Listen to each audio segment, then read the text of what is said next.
आप सभी छात्रों का इस क्लास में स्वागत है। यह आपकी क्लास फर्स्ट ईयर कॉमर्स की बैंकिंग की क्लास है, जिसमें हमारा चैप्टर चल रहा है धातु मुद्रा।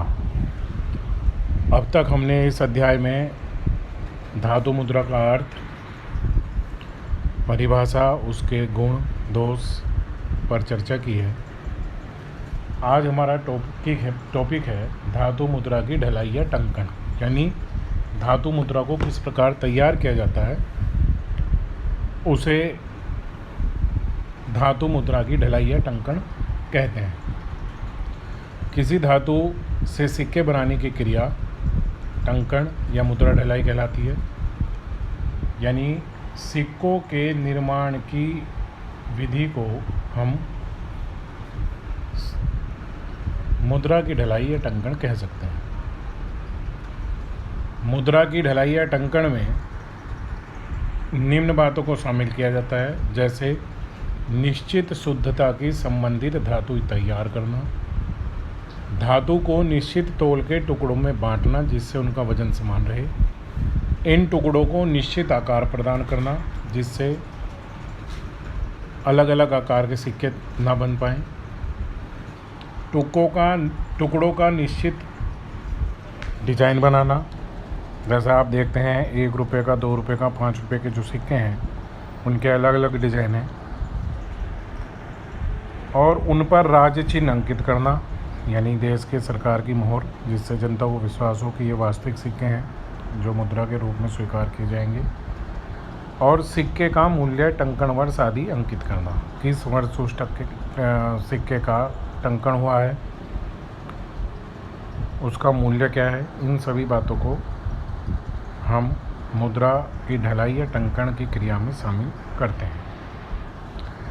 मुद्रा की ढलाई या टंकण यानी धातु से सिक्कों को तैयार करने की जो निर्माण प्रक्रिया है, उसको जिस स्थान पर पूर्ण किया जाता है उस स्थान को कहा जाता है टकसाल। यानी टकसाल वह स्थान है जहाँ पर धातु से सिक्कों को निर्माण करने की पूर्ण प्रक्रिया को अपनाया जाता है। आज तक सिक्के सरकार द्वारा ढाले जाते थे, जिस कारण टकसालें सार्वजनिक संपत्ति थी। भारत सरकार की 4 टकसाल मुंबई, कलकत्ता, हैदराबाद और नोएडा में स्थित हैं। इन टकसालों को क्रमशः 1830, 1903, 1950 और 1989 में स्थापित किया गया। इसमें सबसे आधुनिक जो टकसाल है वो नोएडा की है। यदि हम मुद्रा के टंकण के उद्देश्यों पर चर्चा करें कि टंकण क्यों आवश्यक है, तो इसके उद्देश्य या महत्व भी कहा जा सकता है। निम्न प्रकार है। एकरूपता लाना। टंकण में प्रयोग की जाने वाली विभिन्न नवीन मशीनों को प्रयोग में लाने का एक उद्देश्य टुकड़ों के टंकण की प्रक्रिया में जो धातु के सिक्के तैयार किए जाते हैं उनके रंग, रूप, आकार सभी एक राशि के जो सिक्के हैं उनमें एक रूपता हो, जिससे उन्हें आसानी से पहचाना जा सके, उनके तौल में, शुद्धता आदि में आसानी हो। दूसरा, कम घिसावट। सख्त और टिकाऊ सिक्के बनाने का उद्देश्य यह भी है कि उस धातु की घिसावट कम से कम हो। सिक्कों के गलाने व धातु निकालने को रोकना।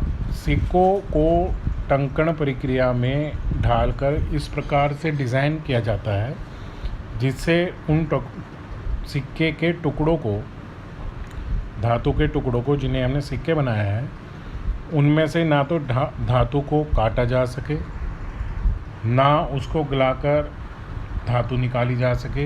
यदि आप सिक्के को काटेंगे या उसको गलाएंगे तो उस सिक्के की वैल्यू ख़त्म हो जाएगी।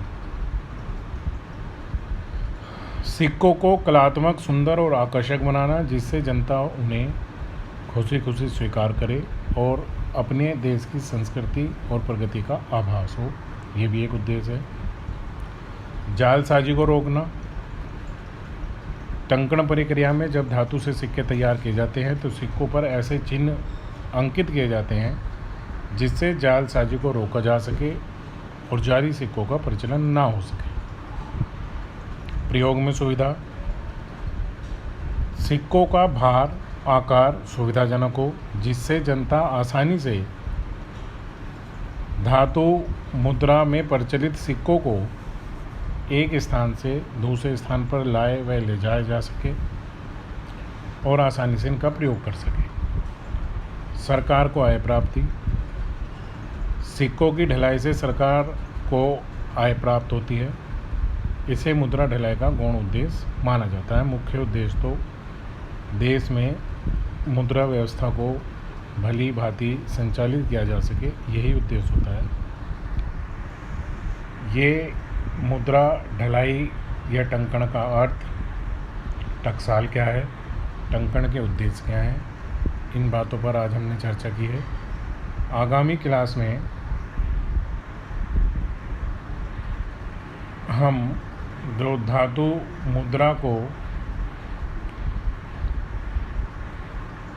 मुद्रा को तैयार करने की प्रणालियां हैं, यानी धातु से सिक्के बनाने की जो प्रणालियां हैं उन पर चर्चा करेंगे। 2 प्रकार की होती हैं, स्वतंत्र और सीमित।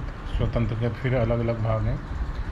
अगली क्लास में हम इस विषय पर चर्चा करेंगे। आप आज टंकण का अर्थ, टकसाल का अर्थ, टंकण के उद्देश्य आदि बातों को अपनी उत्तर पुस्तिका में लिख लें। कल की क्लास में हम आगामी टॉपिक पर चर्चा करेंगे।